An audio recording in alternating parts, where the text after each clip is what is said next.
And Assalamualaikum warahmatullahi wabarakatuh, and a very good evening to Sir Azman Ali. My name is Radin Muhammad Aiman Beradanisa from JBA 1115E. Today, my group will present about the weakness and the measures to improve the efficiency and effectiveness of our public sector. My name is Muhammad Zuhelmi bin Zulkifli. I am 20 years old and I'm from Alustar, Kedah.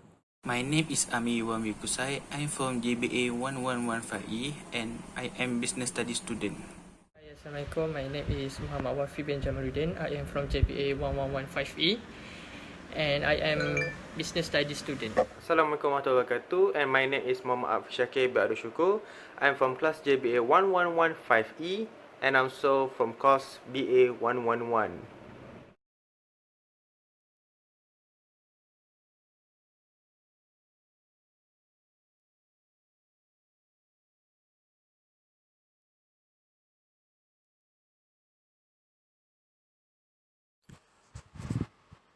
The public sector refers to the economy concerned with providing various governmental services.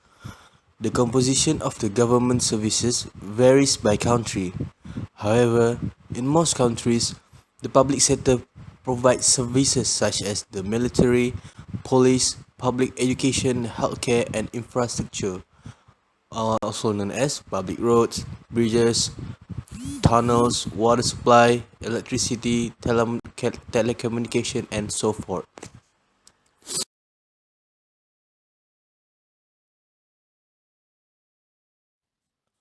Firstly, we will talk about the weaknesses. And the first point is cost overruns.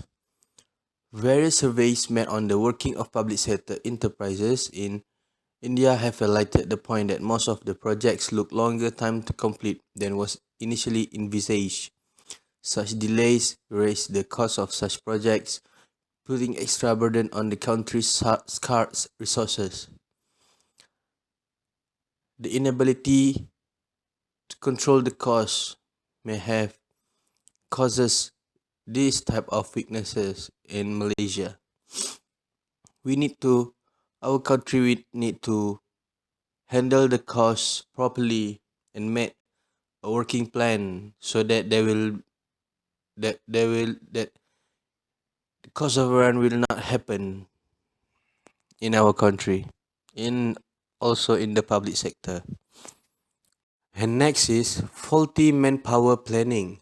Most public sector enterprises have not made any manpower planning. Consequently, manpower is in excess of actual requirements in a number of cases. Moreover, the arrangement for training and education to staff have led to movement of key personnel from the public to the private sector.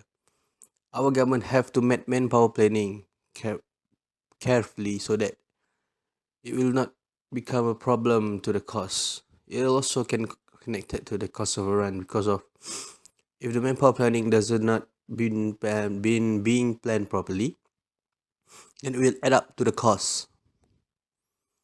The training that been provided must also relevant to what the sector provide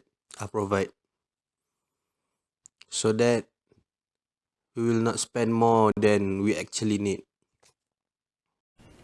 Next is labor problem.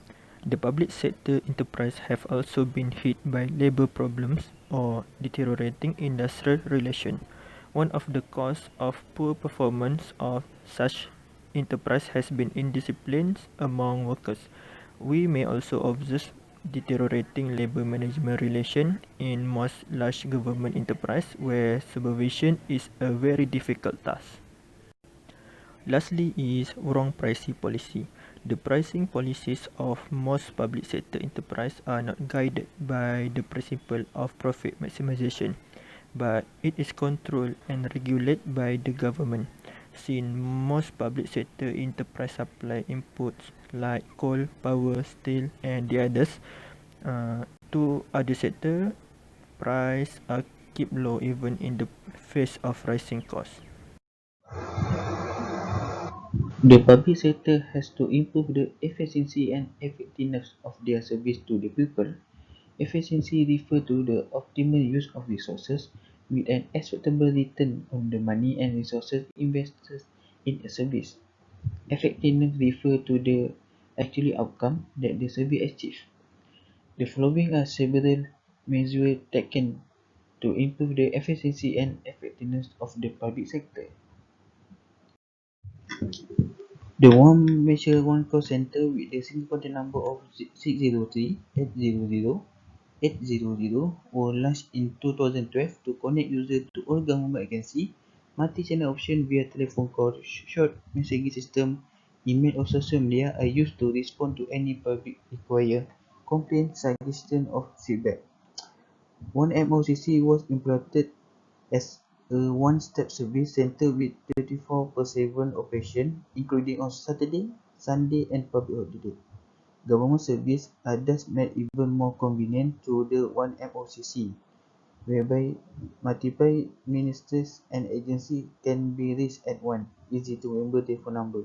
Through this service, the rakyat can access information on relevant government service without having to first determine what number to contact for a particular inquiry.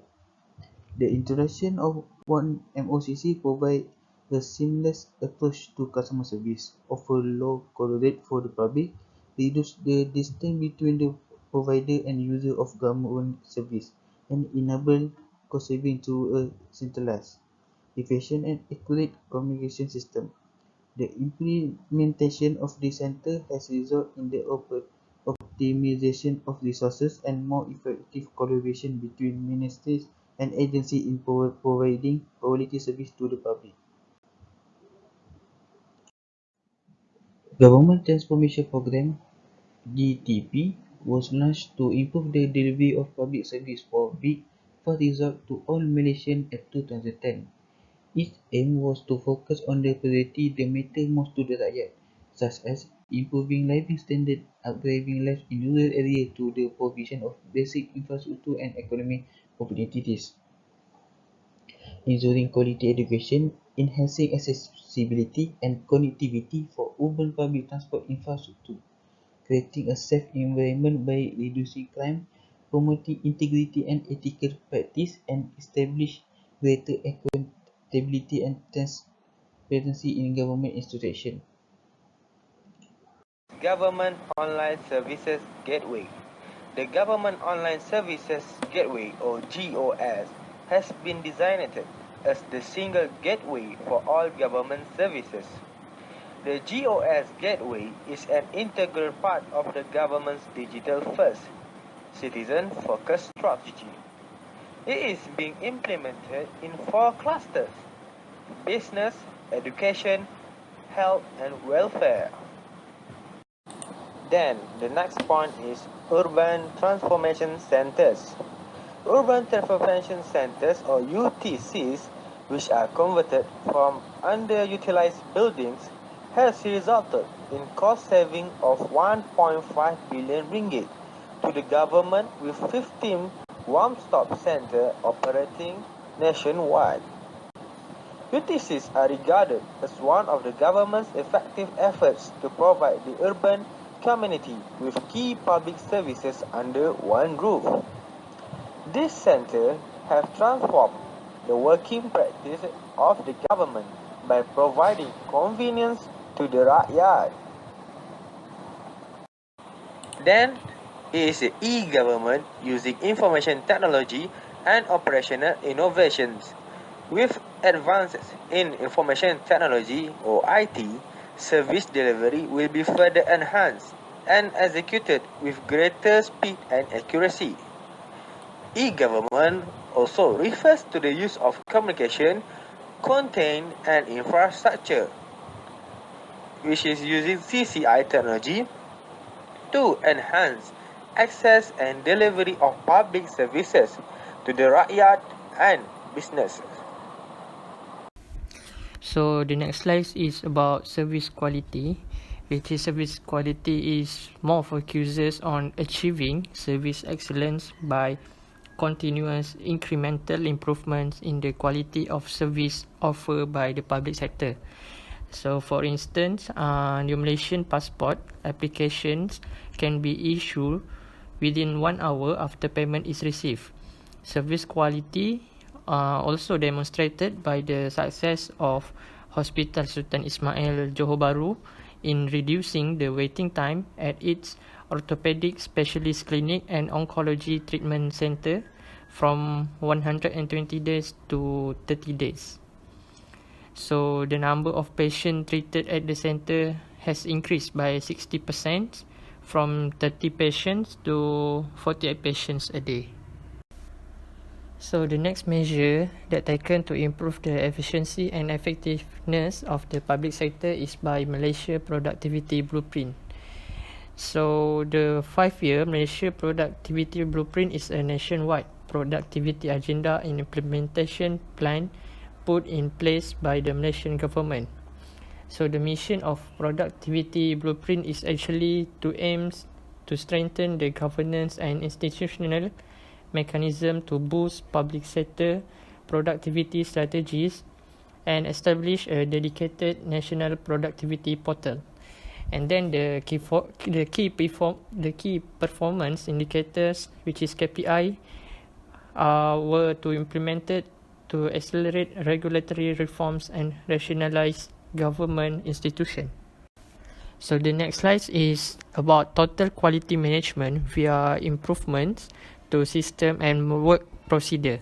So over the years, we can see improvements in public sector efficiency and effectiveness have been made through increasing like workers' motivation and skill, strengthening management system, and also improving quality.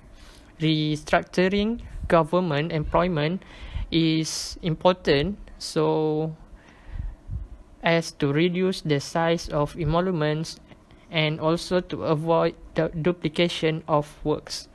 And then the re-engineering the bureaucracy to reduce red tapes has also been implemented.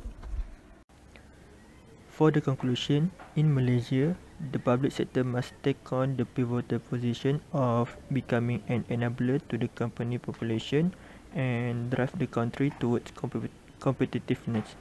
The success as facilitator of the public sector in dealing with problems related to national issue, in the competitiveness of the country, development and as a service agency are reflected measuring the public sector with competent and competitive human capital. The private sector can be the driver and the facilitator. So that's all from us. Thank you for watching and Assalamualaikum warahmatullahi wabarakatuh.